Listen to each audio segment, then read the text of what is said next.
This tutorial is powered by AskQuesty.com. Get help with your website on demand. And don't forget, subscribe for more tutorials.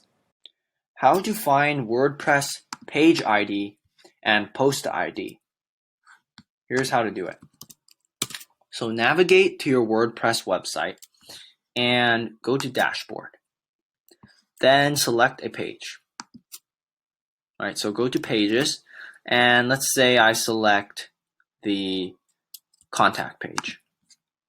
I click on Contact page, and up here you see where it says Post equals 20. This is the page ID.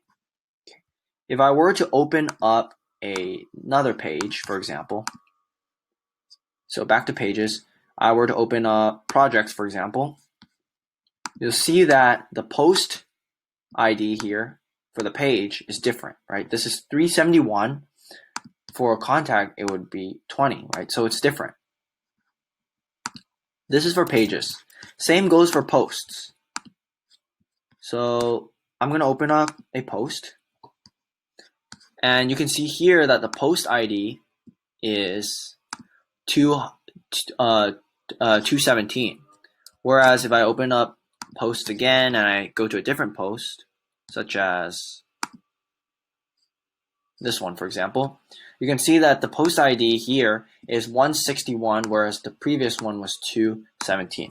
So the point is, if you want to find the WordPress page ID or post ID, simply look up at the top in the URL bar and look for where it says $post equals. And then the number that follows will be the page or post ID. Thanks for watching. If this was helpful, please subscribe. And if you need extra help, visit AskQuesty.com and send us your questions.